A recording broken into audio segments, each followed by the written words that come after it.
All right, good evening, everyone. It's Monday, November 21st. It is 7:04 p.m. Please rise for the Pledge of Allegiance.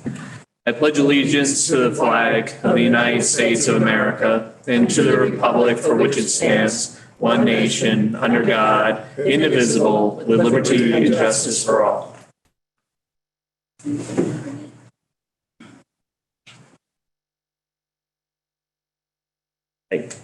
Roll call. Mr. Reed is here virtually. Present, we have just Tuska, Jason Maurer, Dee Martin, Enid Lapellis, myself, John Fornkella, Sean O'Rourke, and Donald Wales. Mr. Reed is absent this evening.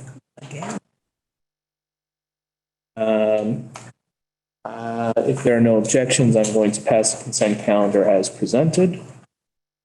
Hearing no objections, I'm passing the consent calendar. I ask that communication items A through L be incorporated into the minutes of our meeting. Public participation. I'll begin with those here presently. Is there any member of the public that would like to participate at this time? Okay. Moving to virtually, is there anyone that's here via their telephone, computer, or tablet that would like to participate at this time?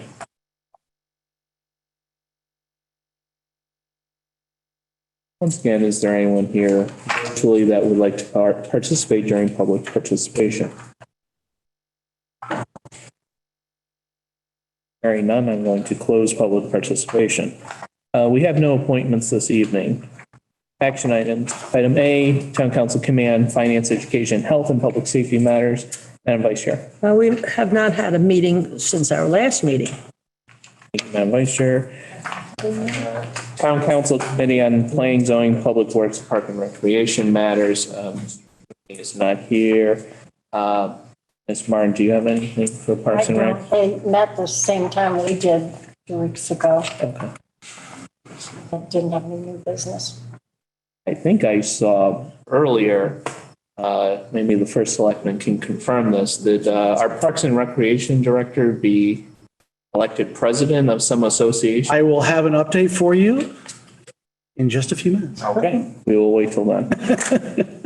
All right. Item C, Town Council Committee on Legislative and Administrative Matters. Mr. Reed.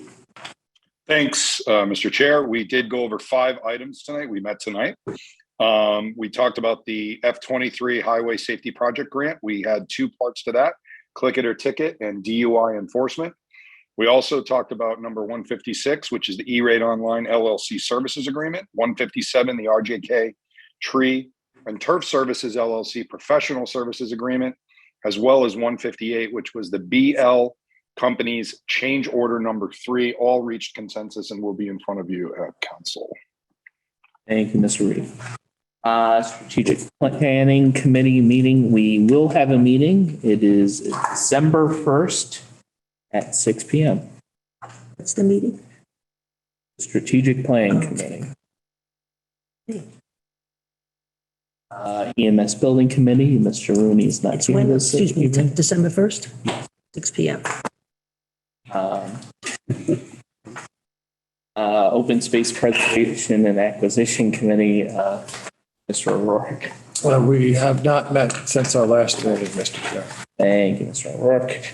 And Mr. First Selectman, your update. Thank you. So first is just to make everyone aware, we will be taking part, co-hosting a regional drive-through hazardous waste collection day on Saturday, December 3rd. That'll be where it has been held historically in Trumbull at Indian Ledge Park next to the BMX facility. There's more information on the website in terms of what is and is not accepted. Nothing, pretty standard from prior years, but wanted to make sure people are aware of it. Parks and Recreation, as we alluded to a little bit earlier, I have a couple of congratulations this evening. The first is to our director, Missy Oros. She was nominated by peers in her field, and she was elected to the Board of Directors of the Connecticut Recreation and Parks Association. So she will be serving a 2-year term as a volunteer director with that statewide organization. And again, congratulate her for her leadership in her field. And another award, this one going to the Monroe Playground Foundation. Missy actually nominated them for an award from the same organization for their efforts in building the Wolf's Den Playground. It is the Selected Organization Award, and it's given to an organization that's made outstanding voluntary and significant contributions in the field of public recreation and parks. So again, congratulations to both Missy and the Playground Foundation for that recognition. I know Missy was sworn in today there, and will be doing the awards for the Playground Foundation tomorrow. A couple, or a few, I should say, business updates. A new clothing, shoes, jewelry, accessories, etc. Store is opening called October 6th. Their grand opening and ribbon cutting will be held on Monday, the 28th at 5 p.m. and they're going to be at 446 Main Street. Nearby will be a new business, Meat Me Premium Steaks, a new butcher shop that'll be opening at 464 Main Street. They have the building permit. There's a substantial amount of interior construction that's necessary there. That's a building that is constructed, but there's no interior work done. So they have some work to do, but they will be starting construction soon. They have their building permit. And as some may have seen through other means, Panera Cafe did inform us that they're moving as fast as they can, but they do have to delay their grand opening to December. We expect it'll be early December. My understanding is a lot of that is simply procuring equipment and things like that. That's taken longer than expected. And last but not least, attached is my budget memo for the upcoming fiscal year 24 budget process, which here we go again. That's it. Thank you, Mr. First Select. All right. We have no matters of unfinished business this evening. New business, item A, Resolution 22-156. Madam Vice Chair. I move that the town council adopt resolution 22-156. Resolved that Kenneth M. Kellogg, first selectman of the town of Monroe, is authorized to execute and deliver on behalf of the town of Monroe the service level agreement and any associated documents by and between E-Rate Online LLC for E-Rate compliance services. Thank you, Madam Vice Chair. We have a motion. Is there a second? Second. Second by Donaldin Wales. Mr. First Selectman.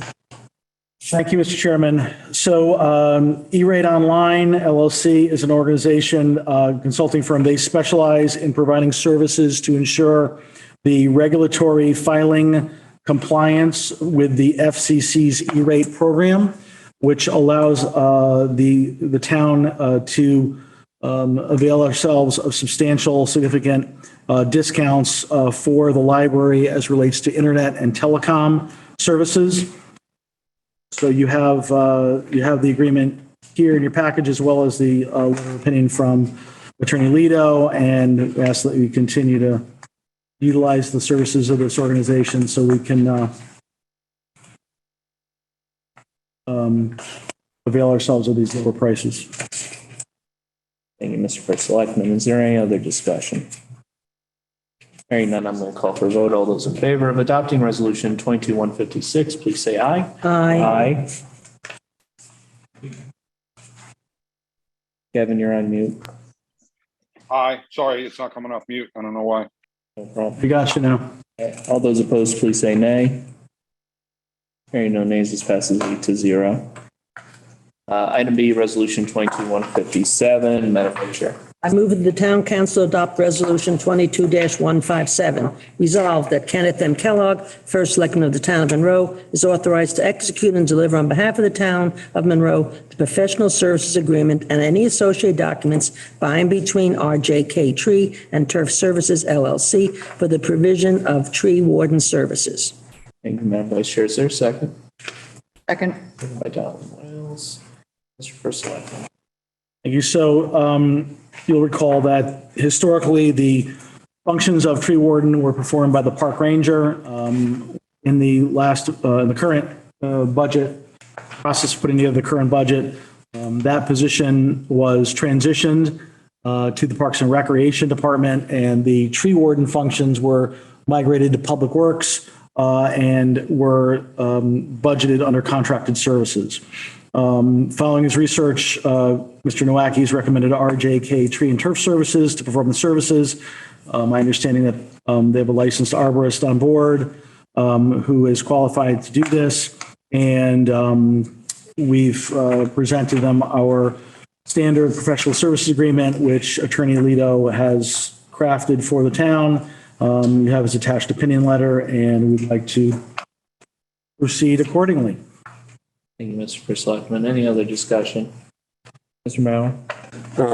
Regarding, I understand with the tree services, there has to be a specific licensure of sorts with a licensed arborist, and that may have included some local companies, but did you do any research into whether there were local companies that would match this pricing and or were available and able to do this work? With the local companies, I am familiar with them, being in town for 16 years. The reason I selected this individual company is because of their experience working one previously as an Eversource arborist. So they're familiar with all of the utility cutting techniques, but also most importantly, the customer service end of the business side of that, as well as their ability to understand and delineate property lines, demarking that, utilizing the record maps and understanding the determination between public and private right-of-ways. Most often not, I get the referrals back to us from the local entities asking for delineation and such like that. This particular company has experience with that. So there's some form of expertise that this company brings that, to your knowledge and from your research, puts them at a better position to help for this specific contract. Correct, because that's predominantly what we are going to do is determine, is this our tree for that expense, or is it the homeowner's tree? And the fact that he's an arborist also allows him a much broader aptitude to speak to the trees issue rather than just a simple tree warden certification. And this contract isn't specifically for the actual cutting of the trees. That work would either be done internally by the town, or we'd have to hire out, and at that point could look for anybody, not necessarily just this company, to perform that work. Correct. There's no overlapping duties. One is specifically to delineate, and then we have another contractor on hand we've been working with for years for takedowns. So there's no affiliation. Wonderful. Thank you. Any other discussion? Hearing none, I'm going to call for a vote. All those in favor of adopting resolution 22-157, please say aye. Aye. Aye. All those against, please say nay. Hearing none, this passes 8-0. Resolution 22-158, Madam Vice Chair. I move the town council adopt resolution 22-158. Resolved that Kenneth M. Kellogg, first selectman of the town of Monroe, is authorized to execute and deliver on behalf of the town of Monroe the change order number 3 and any associated documents by and between BL companies for the Pepper Street reconstruction project. Thank you, Madam Vice Chair. Is there a second? Second. Mr. Mauer, Mr. Kellogg. Thank you, Mr. Chairman. So as I reported a couple of weeks ago, the Pepper Street project obviously is ongoing. We're very pleased with the progress that Grasso has made in terms of all the work that they're doing. I highlighted at the last meeting a couple of the things that were precluding some of the work that had to be finalized there, such as the traffic light and that gas line. That said, as we said earlier, we are working with the state to attempt to allow them to continue to do off-road work over the winter to address as much as they can. Additionally, while they are anytime there is work being performed, we must have an inspection service as well. BL is that company that we have been utilizing for that.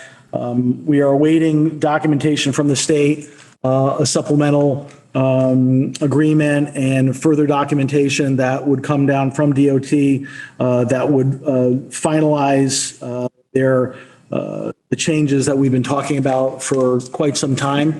The state has still not finalized all the work that they need to do, which is largely, my understanding, largely just dealing with the bureaucracy and the various personnel that, want to make sure that they've reviewed and evaluated everything. I've had meetings as recently as today with folks at DOT that are working on this final production, and they have no concerns with the town, no concerns with how the project is moving forward. They understand the challenges that have been presented and related to the town and the companies involved. They simply want to get this thing done, but they are not there yet. We expect that will be done fairly soon. I'm actually hopeful that at our next meeting, I'll be able to provide some of that state documentation. But until then, and to allow BL to continue on the job, we're presenting this next change order, which would provide assurance to BL that the town is still behind them in terms of their ability to stay on the job, and that funding would be available. And we have Frank's letter in this regard as well. And of course, Mr. Nowacki is here as well if there are any questions that I can address. Thank you, Mr. Kellogg. Any other discussion? I have a question. Councilmember Martin. Was November 30th, was that the expiration of the current without this extension? Their change order number 2, do you recall, Chris, when change order 2 expires? I think regardless of the time, the dollars have caught up either way, so it's moot, but I don't know if it was the 15th or the 30th. It was the projected date, but yeah, I remember it was the 15th or the 30th. Obviously, there's clearly work outstanding, but in projects such as this, they do extend. Actually, I'm sorry, I'm looking at this again, and this was drafted saying 11/30 was the current date, which I would presume would be from change order 2. That's. Any other discussion? Councilmember Mauer. Thank you very much. Just one thing to add, that we did discuss this a little bit in LNA in addition to what the first selectman stated here. He also on LNA made sure to mention an important factor, which is that this is not a absolute price. It's a not to exceed price. So it's basically a per diem, per work aspect. And therefore it's the amount in here is not necessarily the amount extra for the contract. If we do finish things expediently and we get everything that we need from the state, then it will be either within or close to what our previous change order was. Well, we would expect that once BL and the state finalize all the document. I mean, DOT will present to us a final document with what they're projecting and authorizing as the final number. So that will be forthcoming, yes, what they'll authorize. And again, just as a reminder, I know I say it every time, but this project is 10% funded by the town, the rest being fed and state. So even this entire, this change order, every dollar is important, but I want you to be cognizant that 10% is the portion of this that is funded by the town. Thank you. Any other discussion? Hearing none, I'm going to call for a vote. All those in favor of adopting resolution 22-158, please say aye. Aye. All those against, please say nay. Hearing no nays, this passes 8-0. Item D, resolution 22-159. Madam Vice Chair. I move that the town council adopt resolution 22-159. Resolved that pursuant to chapter 8, section 7I of the town charter, the town council authorizes and approves an appropriation of $200,000 from Board of Finance contingency to be transferred, A, to increase various town department line items budgeted for electricity in an aggregate amount of $58,000, and B, to the Board of Education in the amount of $142,000. Thank you, Madam Vice Chair. We have a motion to adopt resolution 22-159. Is there a second? Second. By Donald Wales. Mr. Kellogg. Thank you, Mr. Chairman. So when we, in our previous budget approval process, Board of Finance had acted on my recommendation when the budget was with Board of Finance to increase their contingency line to address some of the uncertainty around energy costs. We have almost $758,000 built into the Board of Finance contingency line, none of which has been utilized to date.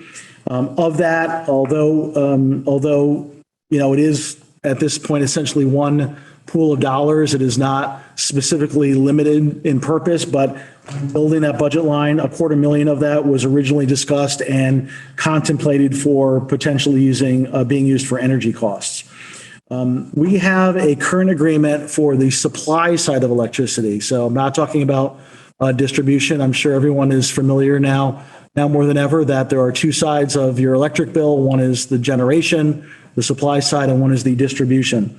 On the supply side, we have an agreement with Constellation Energy. It does not expire until the end of next calendar year. It is currently at a rate of around 7 cents a kilowatt hour. Currently, the rates are much higher, about double that. And if anyone's been paying attention to the news, it is predicted to go up substantially higher than that, probably north of 20 cents a kilowatt hour, if not more. Our Public Works and Finance Director, both of which are here tonight, have been evaluating different options, and they identified and have recommended an opportunity that we have to essentially lock in a more favorable rate in future years by entering into a blend and extend agreement with Constellation that would lock in a new rate. It's currently around 11 cents a kilowatt hour. That would impact and increase our costs in the current fiscal year, but it would presumably lower our costs in the outer years. We are basically looking to hedge the future predicted exponential increase in energy supply costs by, as Ron would say, smoothing it out a little bit. So in order to do that, Ron's calculated that we would need $200,000 to accomplish that. Most of it would be for the Board of Education. And like I said, the $58,000 of that would be for various town budgetary lines that have electricity in them. As I'm sure you're aware, the transfers from contingency require approval from the first selectman, the Board of Finance, and the town council. The Board of Finance did discuss and adopt this same resolution at their last meeting. And that's it. If you have any questions that I or Chris or Ron can answer, I'd be happy to do so. Mr. O'Rourke. How long is the hedge agreement for? This will get us through the entire calendar year of 25. So we would lock in 2 more years on the tail of our current agreement. Anything, Mr. Monroe?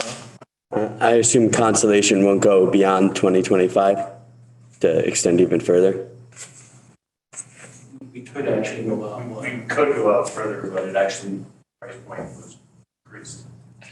So because of the. Is it a significant increase to go further years? All right. Anything else? No? All right. All those in favor of adopting resolution 22-159, please say aye. Aye. Aye. All those, please say nay. Hearing no nays, this passes 8-0. There are no unfinished matters of unfinished business. There are no unfinished matters of new business. There is no second public participation this evening. I'm adjourning this meeting at 7:28 p.m. See you all next Monday.